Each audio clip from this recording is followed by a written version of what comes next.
स्वागत है आप सभी का। मैं हूं आपके साथ नैना यादव और बताएंगे आपको माहौल तगड़ा है। जी हां, सबसे पहले बात करेंगे 5 बजे की 5 बड़ी खबरों की।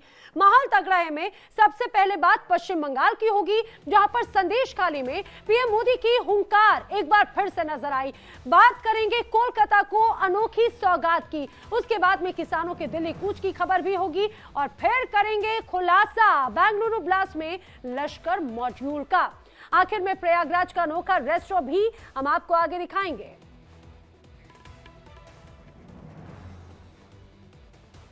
पश्चिम बंगाल के दौरे पर प्रधानमंत्री नरेंद्र मोदी ने संदेश खाली कांड को लेकर न सिर्फ टीएमसी को घेरा बल्कि महिलाओं की सुरक्षा की गारंटी भी दी। सुनिए।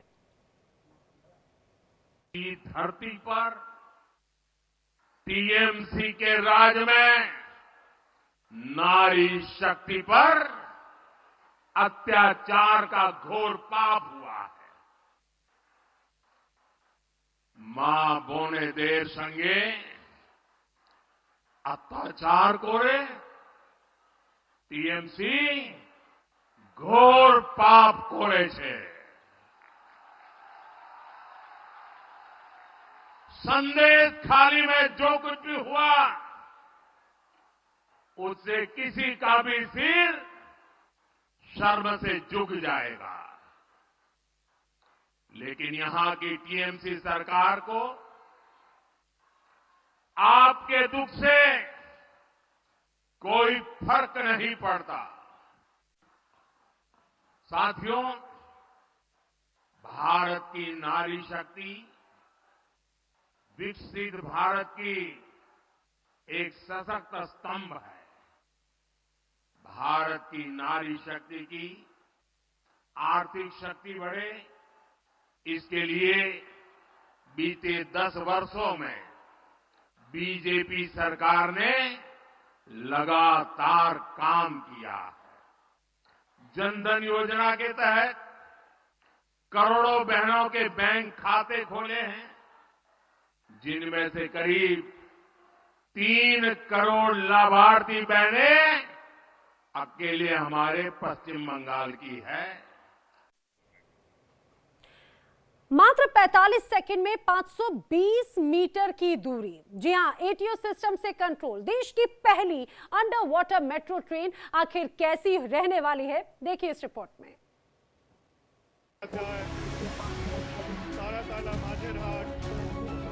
कोलकाता की मेट्रो इस बात की भी गवाह है कि बीजेपी सरकार कितनी तेजी से काम करती है।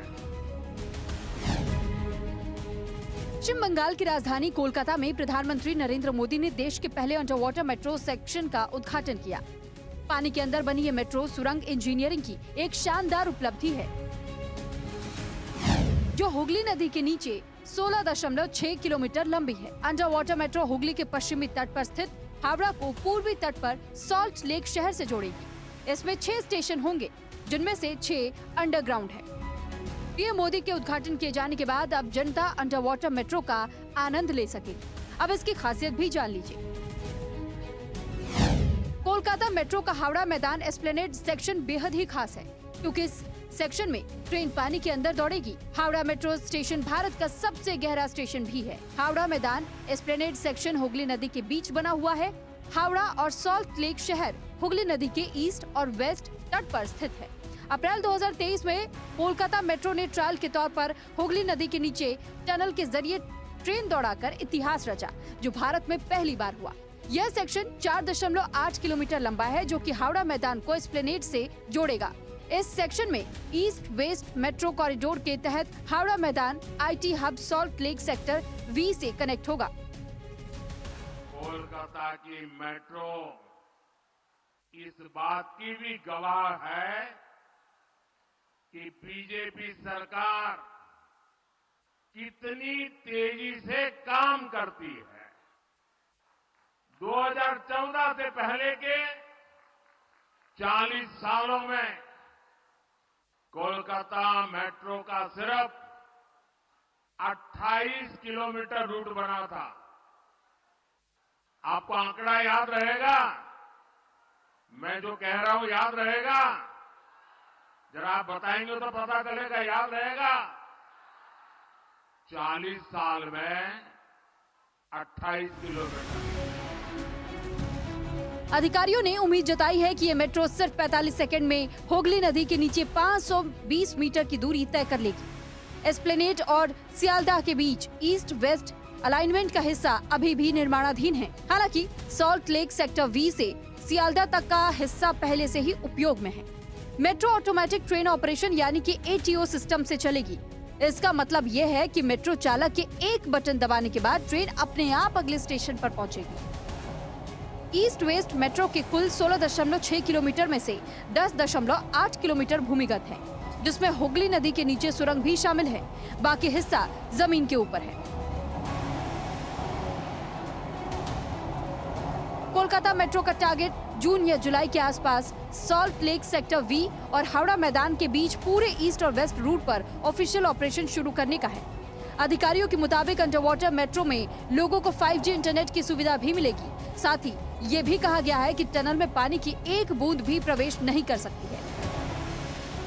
यानी हर लिहाज से, हर तरीके से कोलकाता की अंडर वाटर मेट्रो हाईटेक तकनीक के साथ शानदार इंजीनियरिंग का बेजोड़ नमूना है। ये दौड़ेगी तो बंगाल में विकास दौड़ेगा, लेकिन पानी के अंदर। Bureau report, India daily live. तो कैसी होगी ये ट्रेन, ये तो आपने देख लिया। अब आपको दो अलग अलग तस्वीरें दिखाते हैं। बात विकास की करते हैं। एक तरफ जहां कोलकाता में मेट्रो की सौगात देकर मेट्रो ट्रेन का सफर करते हुए खुद पीएम मोदी भी नजर आए, तो वहीं बच्चों से उन्होंने बात भी की। दूसरी तरफ उत्तर प्रदेश के मुख्यमंत्री योगी आदित्यनाथ को आप देखिए, आगरा में मेट्रो में वो सफर करते हुए नजर आ रहे हैं। दो अलग अलग प्रदेशों की तस्वीर, एक प्रधानमंत्री नरेंद्र मोदी की तो दूसरी तरफ मुख्यमंत्री योगी आदित्यनाथ की। और कैसे एक बड़ी सौगात जिस तरह से प्रधानमंत्री नरेंद्र मोदी ने पश्चिम बंगाल को दी, ना सिर्फ पश्चिम बंगाल बल्कि अपने आप में ये बेहद खास भारत के लिए है और विकास की गति को दर्शाती है। वहीं दूसरी तरफ उत्तर प्रदेश के प्रगतिशील विकासशील प्रदेश होने की एक और तस्वीर हम आपको दिखा रहे हैं। कैसे आगरा मेट्रो में योगी ने सफर किया तो कोलकाता में मोदी मेट्रो यात्रा करते हुए नजर आए और छात्रों से बातचीत भी की। और बढ़ते हैं अगली खबर की ओर। बड़ी खबर इस समय अपहरण के इस मामले में धनंजय सिंह को सजा हुई है। धनंजय सिंह को 7 साल की सजा सुनाई गई है। आपको बता दें, मुश्किलें कुल मिलाकर बढ़ती नजर आती हैं। जौनपुर MP MLA कोर्ट ने ये अहम फैसला सुनाया है। पहले भी जिस तरह से मुश्किलें बढ़ी थी, अब आप ये मान के चलिए पूर्व सांसद धनंजय सिंह को 7 साल की सजा सुनाई गई है। इसके साथ ही 75,000 रुपए का जुर्माना भी लगा है। MP MLA कोर्ट ने ये सजा सुनाई। आपको बताते चले, रंगदारी और अपहरण के मामले में ये सजा सुनाई गई है। सजा के बाद पूर्व सांसद धनंजय सिंह ने यह भी कहा था कि मुझे फर्जी मुकदमे में फर्जी सजा सुनाई गई है।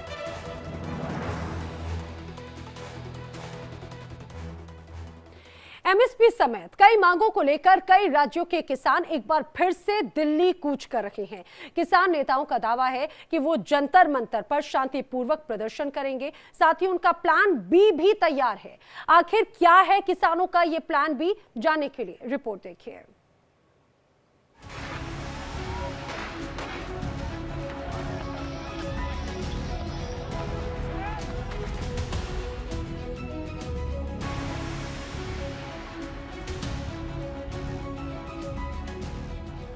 पिछले 23 दिनों से दिल्ली के अलग अलग बॉर्डर पर किसान डटे हैं। MSP की गारंटी समेत कई मांगों को लेकर इस बार किसान अपने ट्रैक्टरों को छोड़कर ट्रेनों और बसों से जंतर मंतर पहुंचकर शांति मार्च निकालने की तैयारी कर रहे हैं। केंद्र सरकार के साथ कई दौर की बातचीत विफल होने के बाद अब किसान 10 मार्च को देश भर में रेल रोको आंदोलन चलाएंगे। 14 मार्च को रामलीला मैदान में किसान महापंचायत करेंगे। फिलहाल दिल्ली के सिंगू बॉर्डर पर क्या है हालात, बता रहे हैं हमारे संवाददाता वैभव परमार। बैरिकेडिंग की हुई है, रोड को ब्लॉक किया हुआ है, ताकि अगर किसी तरीके से खनौनी बॉर्डर और शंभू बॉर्डर से किसान आगे आते हैं तो फिर उन्हें किसी तरीके से रोका जा सके। ये रैपिड एक्शन फोर्स है जो 13 फरवरी से यहाँ पर तैनात है। लगातार इनके आला अधिकारी यहाँ पर आकर गश्त कर रहे हैं। साथ ही साथ यहाँ पर सीमेंटेड बैरिकेडिंग है, तारों की फेंसिंग है। और आपको बता दें कि हरियाणा पुलिस, दिल्ली पुलिस के जवानों के साथ यहाँ पे CRPF के जवानों को भी तैनात किया गया है। कई पैरामिलिट्री फोर्सेस की जो कंपनियां हैं वो अलग अलग जगह पर तैनात है, टिकरी बॉर्डर, गाजीपुर बॉर्डर। इसके अलावा अगर बात कर ली जाए नोएडा और दिल्ली को जोड़ने वाले चिल्ला बॉर्डर पर, यहाँ पर भी जो पुलिस फोर्सेस है वो तैनात है। और ये कोशिश की जा रही है कि सरकार से अगर बातचीत कई दौर की हो चुकी है, लेकिन बावजूद अगर किसान नहीं मान रहे हैं, वो फिर भी दिल्ली कूच करने की कोशिश करते हैं, तो उन्हें किसी तरीके से रोका जा सके। सिंघू बॉर्डर से ही किसान नेता तेजवीर सिंह ने बताया कि दिल्ली के जंतर मंतर तक कूच करने की उनकी क्या तैयारी है। 6 मार्च को पूरे देश से किसान दिल्ली जंतर मंतर की तरफ कूच करेंगे शांतमय ढंग से। और हमारे पास उसकी जानकारी आना शुरू हो गई है कि मध्य प्रदेश से किसानों ने, राजस्थान से किसानों ने और बिहार से किसानों ने चलने के लिए तैयारी कमर कसे कस लिए हैं और वो शुरू हो चुका है।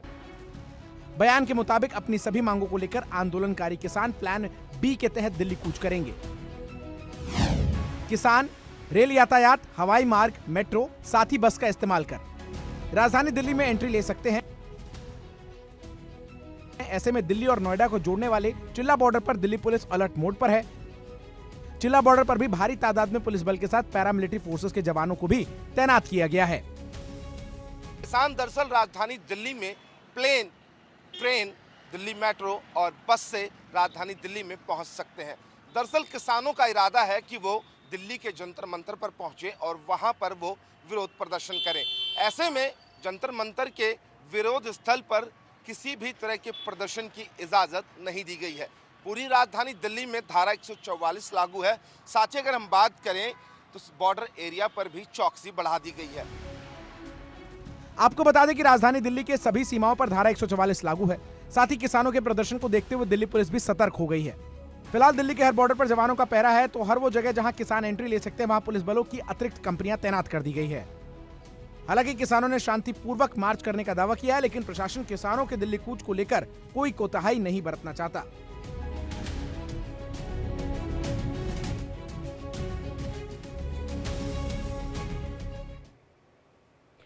और अगली खबर बेंगलुरु कैफे ब्लास्ट से जुड़ी हुई, जहां पर आरोपियों पर अब इनाम घोषित किया गया है। हमलावरों की जानकारी देने वाले को इनाम दिया जाएगा। 10 लाख रुपए के ये इनाम राशि है। बताया जा रहा है सूचना देने वाले को 10 लाख रुपए इनाम देने की बात कही गई है। एनआईए की तरफ से इनाम देने की घोषणा की गई है। बेंगलुरु में जिस तरह से बड़ा ब्लास्ट हुआ और उसको लेकर अब पूरी तरह से सचेत तो है ही, लेकिन इस बीच आपको ये भी बताते चले एनआईए की तरफ से अब इनाम की घोषणा की गई है। लेकिन बेंगलुरु में जो ब्लास्ट हुआ वहां तक ही एक पूरी कहानी खत्म नहीं हो जाती, बल्कि बेंगलुरु में एक और ब्लास्ट होगा। यह खुलासा एक ईमेल के जरिए सामने आया है। रामेश्वरम कैफे में ब्लास्ट के बाद कर्नाटक सरकार को धमकी भरा ईमेल मिला है, जिसमें बेंगलुरु को एक बार फिर से दहलाने का प्लान है।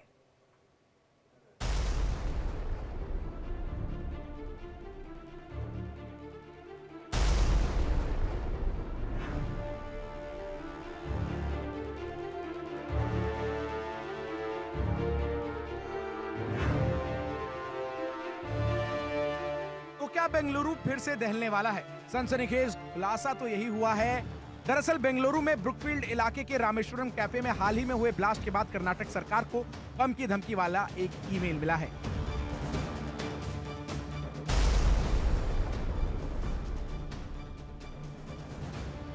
ईमेल में धमकी दी गई है कि शनिवार यानी 9 मार्च को दोपहर ठीक 2:48 पर बेंगलुरु में एक और ब्लास्ट होगा।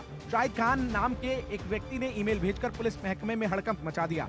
फिलहाल साइबर क्राइम मामले की जांच पड़ताल में जुट गई है। धमकी भरे ईमेल में कहा गया है कि सार्वजनिक स्थान जैसे बसों, ट्रेन, मंदिरों और रेस्टोरेंट में बम प्लांट कर दिए गए हैं। साथ ही लिखा है कि ब्लास्ट अंबकारी उत्सव, कार्निवल जैसे सार्वजनिक कार्यक्रम के दौरान भी हो सकता है। ईमेल मिलने के बाद पुलिस हरकत में आ गई है। पुलिस ने एहतियात बरतते हुए कर्नाटक में सुरक्षा व्यवस्था कड़ी कर दी है। वाहनों की जांच की जा रही है। पुलिस चप्पे चप्पे पर नजर बनाए हुए है। ईमेल में आरोपी ने शहर में बम ब्लास्ट की घटना को रोकने के लिए $2.5 मिलियन की फिरौती की मांग की है। आपको बता दें कि बेंगलुरु में हाई प्रोफाइल ब्रुकफील्ड इलाके में स्थित रामेश्वरम कैफे में 1 मार्च को धमाका हुआ था। यहाँ बड़ी संख्या में लोग आते हैं। शायद यही वजह है कि धमाके के लिए इस जगह को चुना गया। इस धमाके में 10 लोग घायल हुए थे। धमाका होते ही अंदर धुआं भर गया और जान बचाने के लिए लोग इधर उधर भागते हुए नजर आए। शुरू में लोगों को लगा कि शायद ये सिलेंडर ब्लास्ट है, लेकिन जब पुलिस और एनआईए की टीम मौके पर पहुंची तो शक की सुई दूसरी ओर घूम गई, जिसके बाद पूरे केस को एनआईए को सौंप दिया गया। दरअसल खुफिया एजेंसियों को शक है कि इस ब्लास्ट केस में जुनैद और सलमान नाम के 2 आतंकी शामिल हैं। दोनों इस वक्त अजरबैजान में मौजूद हैं। दोनों की लोकेशन पहले दुबई में मिली थी, लेकिन बाद में वहां से फरार हो गए थे। दोनों लश्कर मॉड्यूल के सदस्य बताए जा रहे हैं। लश्कर मॉड्यूल की आशंका के चलते एनआईए की टीम ने 7 राज्यों में एक साथ छापा मारा। कर्नाटक, केरल और तमिलनाडु समेत 7 राज्यों के 17 ठिकानों की तलाशी एनआईए ले रही है। एनआईए की अब तक की जांच से पता चला है कि बेंगलुरु सेंट्रल जेल में बंद लश्कर-ए-तैयबा का आतंकवादी टी नजीर टेरर एक्टिविटीज को अंजाम देने के लिए कैदियों को आतंकी बना रहा था। Report India daily live. Uttar Pradesh के सहारनपुर के एक नौजवान ने अपने सीने पर पुलवामा में शहीद हुए जवानों के नाम गुदवाकर और शहीद भगत सिंह की तस्वीर सीने पर लेकर जिलाधिकारी के माध्यम से प्रधानमंत्री नरेंद्र मोदी को पत्र भेजकर शहीद भगत सिंह, राजगुरु और सुखदेव को शहीद का दर्जा दिलाने की मांग की है। आप तस्वीर देखते चलिए। आप जो तस्वीर देखेंगे इसमें आपको कई नाम नजर आएंगे। अपने शरीर पर शहीद हुए सरदार भगत सिंह की तस्वीर को सीने पर छपवाकर और पुलवामा ने शहीद हुए जवानों के नाम पर अपनी पीठ पर गुदवाकर प्रदर्शन किया। मांग कर रहे राहुल पवार ने शहीद भगत सिंह को शहीद का दर्जा देने की मांग की है। केंद्र सरकार और महामहिम राष्ट्रपति से अपील की है। कर्नाटक की हाईटेक सिटी बेंगलुरु में पानी का संकट लगातार गहराता जा रहा है। ज्यादातर ऐसे रिहायशी इलाके हैं जहां पर जनता पानी के लिए तरस रही है। वहीं सीएम आवास भी इस किल्लत से अछूता नहीं है। देखिए रिपोर्ट।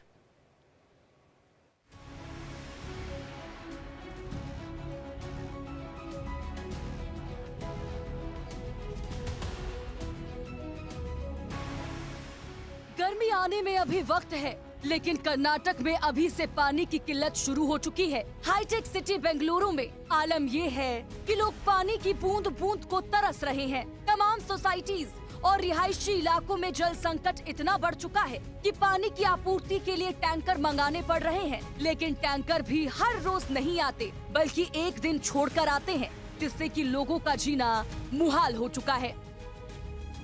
3-4 महीना हो गया पानी इधर नहीं मिलता है बेंगलोर में। क्या करें, हम लोग को पानी के बहुत प्रॉब्लम हो रहा है। इधर आता है एक दिन छोड़ के एक दिन आता है भैया, फिर भी इतना भीड़ होता है, पानी नहीं मिलता है। पानी के लिए लड़ाई झगड़ा बहुत होता है। एक दिन मारपीट भी हो गया परसों इधर पानी के लिए। हाँ। सबसे ज्यादा मुसीबत वाली बात ये है कि एक टैंकर पानी की कीमत करीब 3000 रुपए है, जो आम आदमी के वश से बाहर है। Since August 2023, we're facing this problem.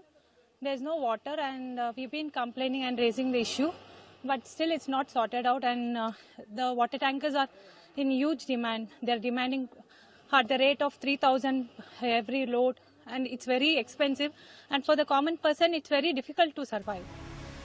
बताया जा रहा है कि बेंगलुरु के ये हालात अगस्त 2023 से हैं, लेकिन अभी तक इस समस्या का कोई हल नहीं निकला। जिन इलाकों में पानी की सबसे ज्यादा किल्लत है, उनमें व्हाइटफील्ड, येलहंका और कनकपुरा शामिल है।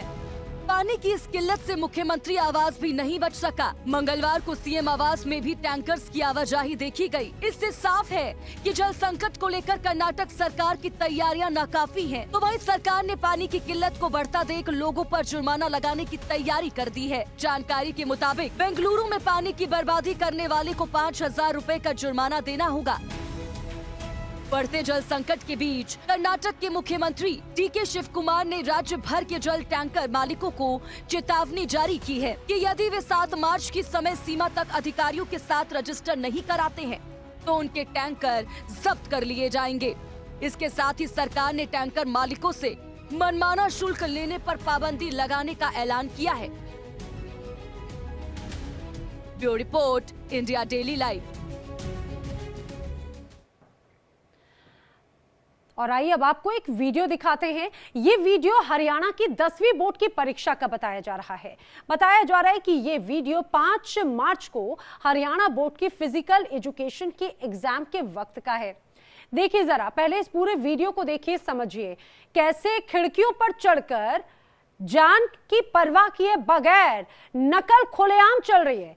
कैसे नकल का खेल चल रहा है, ये तस्वीर देखकर आप भी हैरान रह जाएंगे। और ये जो तस्वीर है वो आप हरियाणा की देख रहे हैं।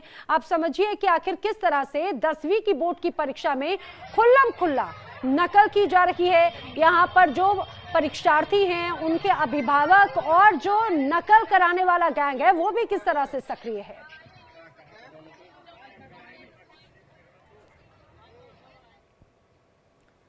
1 करोड़ खर्च करके दीप लड़का से लड़की बन गया। बॉयफ्रेंड वैभव ने आखिर क्यों धोखा दे दिया? कानपुर और इंदौर के दोस्तों की लव स्टोरी की ये रिपोर्ट देखिए।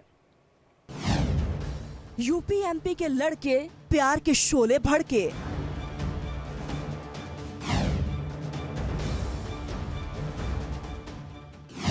रिश्ते के लिए दौलत कुर्बान, मिला धोखा, लेनी चाहिए जान।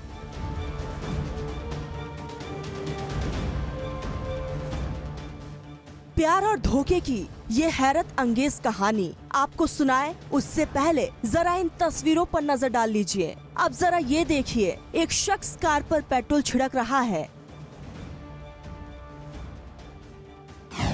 एक शोला और लाखों की कार जलकर राख। तस्वीरें कानपुर के चकेरी की है। यहाँ जो हुआ उस पर कोई यकीन नहीं कर पा रहा है। किसी ने बताया रात के वक्त 2 लोग आए, कार पर पेट्रोल डाला और आग लगा दी। ये कौन थे, कहां से आए थे? पूछा तो मालूम पड़ा मध्य प्रदेश के इंदौर से आए इन लड़कों के आग लगाने और यहाँ ऐसे अचानक आने की वजह क्या रही, अब वो सुनिए। ये कहानी 2 लोगों के प्यार और धोखे के अंजाम से जुड़ी है। कहानी कुछ यूँ है कि कानपुर के वैभव शुक्ला का प्यार इंदौर के दीप से परवान चढ़ा तो दोनों ने शादी का फैसला कर लिया। दीप ट्रांसजेंडर था, इसीलिए उसने वैभव के प्यार में अपना सेक्स ऑपरेशन करा डाला। इसके लिए दीप ने करीब 1 करोड़ रुपए खर्च करके सर्जरी और सेक्स ऑपरेशन कराया। लेकिन बाद में दोनों के बीच अनबन हो गई, जिसकी वजह से वैभव कानपुर चला गया और उसने शादी से साफ इनकार कर दिया। वैभव के शादी से मना करने से दीप बौखला गया। वो अपने एक साथी के साथ कानपुर आया, ऑनलाइन किराए पर एक स्कूटी ली। इसके बाद पेट्रोल भराकर सीधे वैभव शुक्ला के घर पहुंच गया और घर के नीचे खड़ी गाड़ी में पेट्रोल डालकर आग लगा दी। दीप की मंशा थी कि जब वो गाड़ी में आग लगाएगा तब पूरा घर आग की चपेट में आ जाएगा, लेकिन ऐसा ना हो सका और आग लगते ही आसपास के लोगों ने उस पर काबू पा लिया। उधर मौके पर पहुंची पुलिस ने सीसीटीवी की मदद से आरोपियों की पहचान की। तब जाकर प्यार में इंतकाम की ये ज्वलंत कहानी सबके सामने आई। Bureau report, India daily live.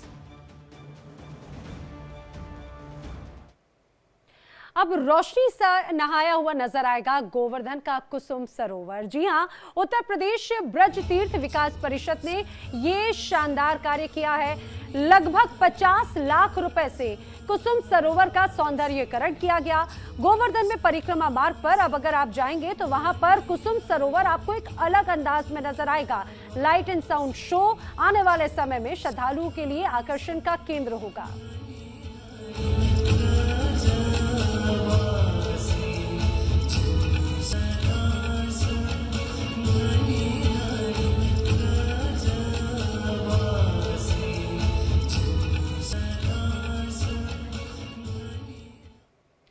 और चलिए अब आपको दिखाते हैं एक अनोखा रेस्टोरेंट जिसमें आपको जेल जैसी फीलिंग आएगी। आपको यकीन नहीं हो तो यूपी के प्रयागराज का एक अजीबोगरीब रेस्टोरेंट दिखाते हैं।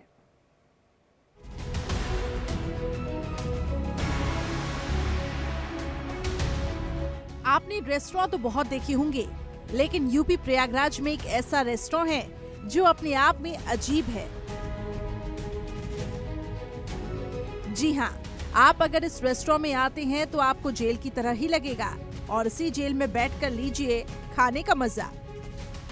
सर हमारे दिमाग में ऐसा आया कि जैसे हम देख रहे हैं कि हमारे प्रयागराज में बस में खुला हुआ है रेस्टोरेंट, ट्रेन में भी खुला हुआ है, फ्लोटिंग रेस्टोरेंट अभी खुला हुआ है जल पे, और हम कई बार जो है विजिट भी किए, तो हमें ऐसा लगा कि कुछ थोड़ा हट के उससे हट के अलग किया जाए। और इसमें क्या है कि आप जैसे आ सकते हैं हमारे रेस्टोरेंट में, तो हम अलग से थोड़ा जेल के थीम में बनाए हैं, कैदी रेस्टोरेंट, और इसमें आप सेल्फी भी ले सकते हैं, वीडियो भी बना सकते हैं और कम दामों पे भोजन भी कर सकते हैं। और चाइनीज भी है हमारे यहाँ, क्वांटी भी है।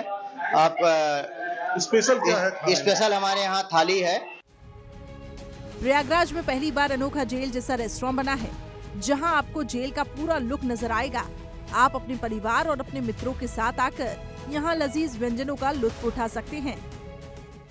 सर रिस्पांस अभी में 28 फरवरी को ओपन हुआ था। 28 फरवरी से मैंने ऐसा सोचा नहीं था कि ऐसा रिस्पांस हमें मिलेगा जिस जगह पे मैं हूँ, तो लेकिन उससे कई ज़्यादा अच्छा रिस्पांस हमें मिल रहा है। अभी 3 से 4 दिन हुए हैं, लेकिन हमारा जो है रिस्पांस बहुत अच्छा जा रहा है, जितना हम सोचे भी नहीं थे उससे कई ज़्यादा है। पूरी जेल की थीम आपने? पूरे जेल की थीम हथकड़ी है हमारे पास, कैप है, डंडा है, और पूरी जेल का पूरा जेल है। और जेल में सोफा और सिटिंग है, सोफा लगा हुआ है, आप आराम से बैठ के आराम से खाना खा सकते हैं हमारे यहाँ। चुंगी के पास बना ये यूनिक सा रेस्टोरेंट लोगों को काफी भा रहा है। लोग यहाँ आकर जेल जैसे ही सब कुछ देखकर मजे ले रहे हैं। इसी अजीबोगरीब रेस्टोरेंट में बकायदा हथकड़ी, पुलिस की टोपी, पुलिस का डंडा सब है। और तो और जहां आप बैठकर खाने का ऑर्डर देंगे वो बैरक जैसा ही है।